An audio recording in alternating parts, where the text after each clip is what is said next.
ಭೀಮಾ ಬಂದಿರುವಂಥದ್ದು ಈಗ ಇದಕ್ಕೆ ಬಹಳ ಇಂಪಾರ್ಟೆಂಟ್ ಮತ್ತೆ ಒಂದು ರೀತಿಯಾಗಿ ಸಾಕ್ಷಿ ಅಂತಾನೆ ಹೇಳ್ಬೋದು. ಅದನ್ನ ಹೇಗೆ ನೀವು ಹೇಳುವಂಥದ್ದು ಪಾಪ ಪ್ರಜ್ಞೆನೋ ಅಥವಾ ಕಳಿಸಿರುವಂಥದ್ದು ಅದು ಹೇಗೆ?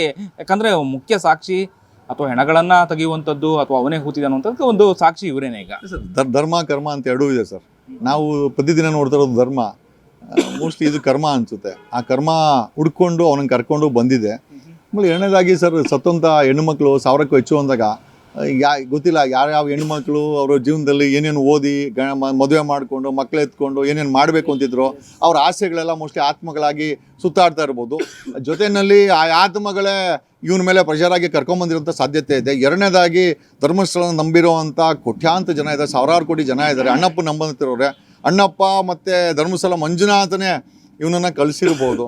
ಈಗ ಧರ್ಮ ಅಂತ ನಂಬಿದಾಗ ಅದೊಂದಾಗುತ್ತೆ, ಕರ್ಮ ಅಂತ ನಂದಾಗ ನೊಂದಿರೋಂಥ ಆತ್ಮಗಳು ಕಳಿಸಿರೋಂಥ ಸಾಧ್ಯತೆ ಇದೆ. ಎರಡೂ ಕೂಡ ಕೆಲಸ ಮಾಡ್ಕೊಂಡು ಇದು ಬಂದಿರ್ಬೋದು ಸರ್. ಓಕೆ, ಕೊನೆಯದಾಗಿ ಸರ್ಕಾರಕ್ಕೆ ಏನು SIT ರಚನೆ ಮಾಡಿರುವಂಥ ತಂಡಕ್ಕೆ ನೀವು ಏನು ಹೇಳಲಿಕ್ಕೆ ಬಯಸ್ತೀರಾ ಸರ್?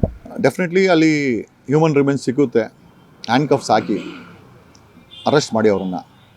ಓಕೆ, ಆ ಧರ್ಮಸ್ಥಳ ದೇವಸ್ಥಾನವನ್ನು ಮುಜರಾಯಿ ಇಲಾಖೆ ಟೇಕ್ ಓವರ್ ಮಾಡಿ. ನಾನು 86 kg ಇದ್ದವಳು 71 kg ಬಂದಿದ್ದೀನಿ. ವಯಸ್ಸಾದ್ಮೇಲೆ ಸ್ಮಾರ್ಟ್ ಆಗಿ ಕಾಣ್ತೀರಾ ಅಂದ್ರೆ ಜಿನ್ನಿ. 126 kg ವೇಟ್ ಇದ್ದು ನಾವು ಈಗ 114 kg ಲೆಕ್ಕ ಬಂದಿದ್ದೀವಿ. ಯಾವುದೇ ಸೈಡ್ ಎಫೆಕ್ಟ್ ಆಗಿಲ್ಲ. 84ರಿಂದ 50 kg ಬಂದೆ, ಆಮೇಲೆ ಸಣ್ಣಗೆ ಫಿಟ್ ಆಗಿದ್ದೀನಿ. ಅದಕ್ಕೆ ನಾನು ಯೂಸ್ ಮಾಡ್ತಾ ಇರೋದು ಜೀನಿ ಸ್ಲಿಮ್. 84ರಿಂದ 50 kg ಬಂದೆ, ಆಮೇಲೆ ಸಣ್ಣಗೆ ಫಿಟ್ ಆಗಿದ್ದೀನಿ. ಅದಕ್ಕೆ ನಾನು ಯೂಸ್ ಮಾಡ್ತಾ ಇರೋದು ಜೀನಿ ಸ್ಲಿಮ್. ಸಣ್ಣ ಆಗಕ್ಕೆ ಜೀನಿ ಸ್ಲಿಮ್ ಯೂಸ್ ಮಾಡದೆ ಹೆಲ್ದಿನೂ ಅದೇ. ನೀವು ಸಣ್ಣ ಆಗ್ಬೇಕಾ, ಹೆಲ್ದಿ ಆಗಬೇಕಾ? ಹಾಗಿದ್ರೆ ಜೀನಿ ಸ್ಲಿಮ್ ಯೂಸ್ ಮಾಡಿ. ಸಣ್ಣ ಆಗೋದಕ್ಕೆ ಯಾವುದೋ ಪ್ರಾಡಕ್ಟ್ ಹೇಳ್ತಾ ಇದ್ದಾಳೆ, ಏನಾದರೂ ಸೈಡ್ ಎಫೆಕ್ಟ್ಸ್ ಇದೆ ಅಂತ ಯೋಚನೆ ಮಾಡ್ತಾ ಇದ್ದೀರಾ? ಖಂಡಿತ ಇಲ್ಲ, ಯಾಕಂದರೆ ಇದು ಕೆಮಿಕಲ್ ಫ್ರೀ. ಸಣ್ಣ ಆಗಬೇಕು ಅಂದರೆ ಜೀನಿ ಸ್ಲಿಮ್ ಯೂಸ್ ಮಾಡಿ. ಹೆಚ್ಚಿನ ಮಾಹಿತಿಗೆ ಕೆಳಗೆ ಡಿಸ್ಪ್ಲೇ ಆಗ್ತಿರೋ ನಂಬರ್ಗೆ ಕಾಲ್ ಮಾಡಿ.